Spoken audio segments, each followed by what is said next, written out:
नमः संस्कृताय।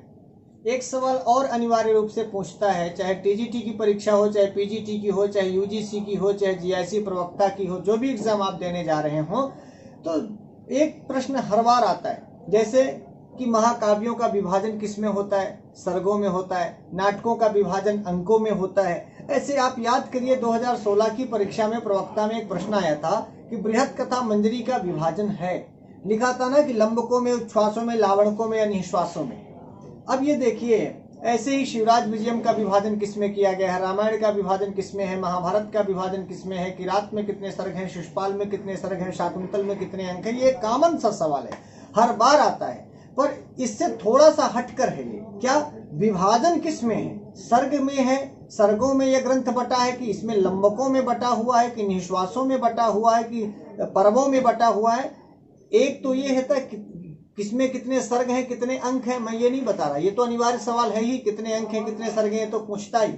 उससे हट के ये सवाल है कि बृहत कथा मंजरी का विभाजन किसमें? बृहत कथा मंजरी लंबकों में विभाजित है, लंबकों में है। ऐसे आप देखें, जैसे शिवराज विजय में 3 विराम है और 12 निश्वास हैं, यानी विराम और निश्वासों में शिवराज विजय विभाजित है। ऐसे ही रसगंगाधर का जगन्नाथ पढ़ेंगे जो आननों में विभाजित है, जिसमें 4 आनन हैं। ऐसे 10 रूपक में 4 प्रकाश हैं, 10 रूपक प्रकाशों में विभाजित है। काव्य प्रकाश को आप ले लेंगे तो उसमें उल्लास हैं, 10 उल्लास हैं, वो उल्लासों में विभाजित है।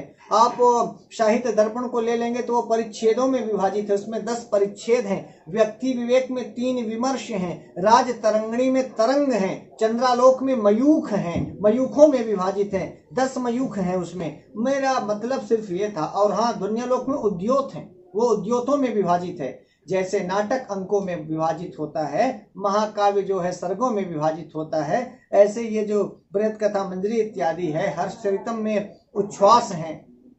तो कौन ग्रंथ किसमें विभाजित है? वैसे तो एक सूची बनी है साहित्यम की, जो संस्कृत गंगा से प्रकाशित पुस्तक है साहित्यम, उसके पीछे एक सूची बनी कि रामायण में कितने कांड हैं, कितने सर्ग हैं, महाभारत किसमें विभाजित है, उसमें कितने कितने पर्व हैं, काव्य प्रकाश में किसमें विभाजित है, साहित्य दर्पण किसमें विभाजित है, पूरी सूची है।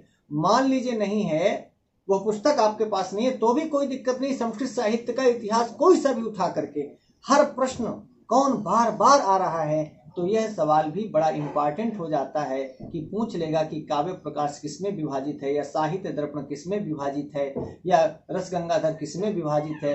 तो इस प्रकार की चीज़ों को करने के लिए छोटा सा डायग्राम, एक छोटी सी तालिका बना लेंगे, अपनी डायरी में उसको लिख लें, ताकि परीक्षा के 2-4-10 दिन पहले अपनी डायरी को ही पलट करके जाएं। और वो ये ऐसे नोट्स हैं जो जिनसे लगभग हर बार सवाल पूछे ही जाते हैं। तो मित्रों, आज की इस वीडियो का उद्देश्य सिर्फ इतना था कि हम कौन से इम्पॉर्टेंट नोट्स अपनी उस इम्पॉर्टेंट डायरी में हमेशा के लिए लिख लें कि किसी भी परीक्षा को देने जाएं, चाहे टीजीटी हो, पीजीटी हो, यूजीसी हो, नेट हो, जीआईसी हो, कोई परीक्षा हो, कुछ प्रश्न अनिवार्य होते ही हैं, आते ही हैं। उनमें यह भी प्रश्न है कि किस ग्रंथ का विभाजन किसमें किया गया है। आज के लिए इतना ही। नमः संस्कृताय।